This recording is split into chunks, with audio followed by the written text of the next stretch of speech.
اب سوال ہوا کہ صدقے میں کیسے طاقت ملے گی، وہ تکریم اور قوت لطافت کیسے بڑھتی ہے؟ اس کی وجہ یہ ہے کہ دیکھو جب صدقہ دیتا ہے انسان، میں نے گزشتہ بیان میں نے بتایا تھا 4 رذیلے ہیں، بخل کا مرض ہے انسان کے اندر، کبر کا مرض ہے انسان کے اندر، اور اسی طریقے سے ریا کا مرض ہے انسان کے اندر، اسی طریقے سے جو ہے وہ حرص کا مرض ہے۔ تو یہ 4 رذیلے میں نے بتایا تھا گزشتہ بیان میں، یہ چار رذیلے چھپا کر جب انسان صدقہ دیتا ہے، یہ چاروں کے چاروں رذیلے اس کے ختم ہو جاتے ہیں۔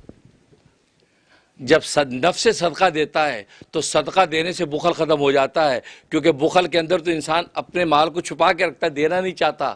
یہاں جب صدقہ دیتا ہے سب سے پہلے اس کا بخل ختم ہو جاتا ہے، بخل کٹ جاتا ہے۔ جب بخل کٹ جاتا ہے اس میں سخا پیدا ہو جاتی ہے، سخاوت کا جو وہ وصف اس کے اندر ظاہر ہو جاتا ہے۔ اور پھر صدقہ کے بعد انبساط صدقہ، وہ پوری اطمینان قلبی اور خوشی کے ساتھ صدقہ دیتا ہے، کہ جس انداز سے یہ صدقہ دیتا چھپا کے کسی کو پتہ نہ چلے، پوری محبت کے ساتھ اللہ کے راستے میں صدقہ دے رہا ہے، اس کا مطلب صدقے پر اس کو جو قلبی خوشی ہے وہ کسی اور صورت میں نہیں ہے۔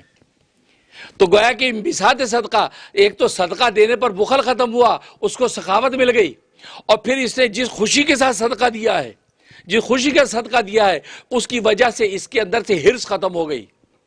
جب خوشی کے ساتھ اپنا مال دوسرے کو دے رہا ہے اور دوسرے کے بعد مال دے کر اس کی طبیعت میں انبساط پیدا ہو رہا ہے، تو فرمایا اس کا دوسرا مال حرص ختم ہو گئی۔ جب حرص ختم ہوئی تو اس کے اندر قناعت پیدا ہو گئی، تو سخاوت آ گئی، قناعت آ گئی، 2۔ اور تیسرا جب اس نے جب وہ اخفا کیا، چھپا کر صدقہ دیا ہے۔ چھپا کے صدقہ دینے کا مطلب ہے کہ انسان چھپاتا اس چیز کو جس کو اس قابل نہیں سمجھتا کہ لوگ دیکھیں۔ انسان اپنی اس چیز کو چھپاتا ہے جہاں لوگ نہ دیکھیں۔ اگر کسی نے جو ہے وہ $1 صدقہ دینا ہو تو ہاتھ بند، مٹھی بند کر کے ڈالتا تھیلے میں، یار کوئی ویکھے نا $1 دیتا ہے، ایڈا وڈا سیٹ۔ چھپاتے ہیں نا، کیونکہ $1 کو معمولی سمجھتے، $100 دے گا، کھول کے دے گا، جی موزن صاحب پڑھو، $100 دیتا، بڑی گل ہے جی۔ انسان کی نیچر ہے۔ تو گویا کہ یہ جب چھپا کے صدقہ دے رہا ہے تو اپنے صدقے کو نتھنگ سمجھ رہا ہے، یہ شرما رہا ہے، شرمندہ ہو رہا ہے، لوگ دیکھیں گے یار کیا معمولی چیز دی ہے، لہذا وہ چھپا کے صدقہ دے رہا ہے۔ تو اپنی چیز کو کم تر سمجھنا، یہ تواضع ہے، انکساری ہے، عاجزی ہے۔ تو اس کے اندر سے ریا نکل گئی، ریا نکل گیا، دکھا کے دے۔ ریا جب ختم ہوئی تو ریا ختم ہوئی، اس کے اندر تواضع پیدا ہو گئی، اس میں تواضع پیدا ہو گئی کہ تواضع کے ساتھ ایک چیز دے رہا ہے کہ اپنی چیز کو معمولی سمجھ رہا ہے، تو تواضع کا وصف اس کے اندر آ گیا۔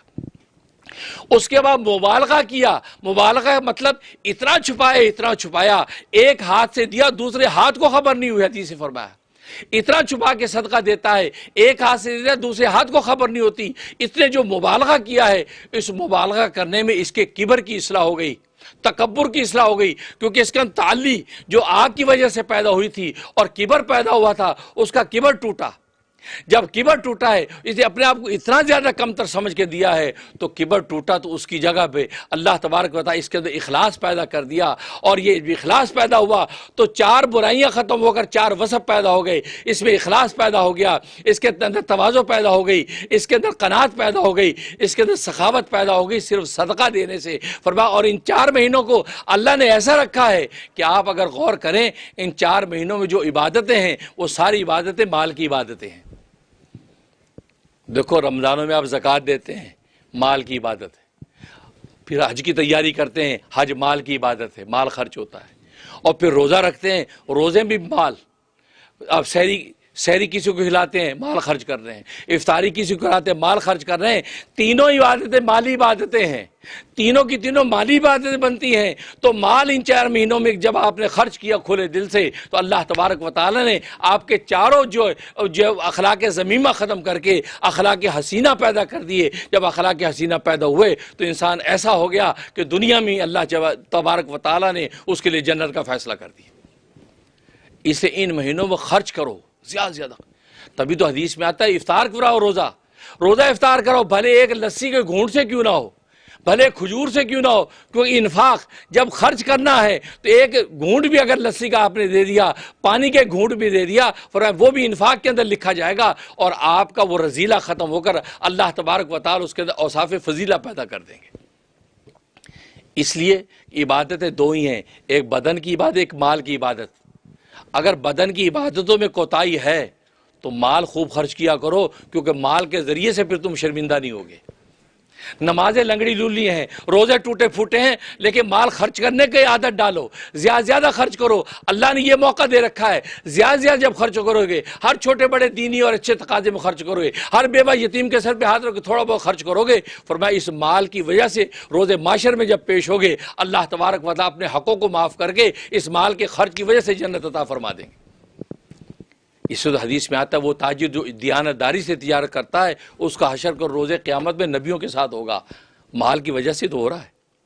اس لیے تو مالی عبادت تو صدقے کی وجہ سے اللہ تبارک و تعالی انسان کی لطافت اتنی بڑھا دیتے ہیں کہ پھر آسمان کے فرشتے بھی اس پر رشک کرتے ہیں، اور یہ دنیا کے اندر یہ مادیت کے جتنے اسباب ہیں اس کے غلام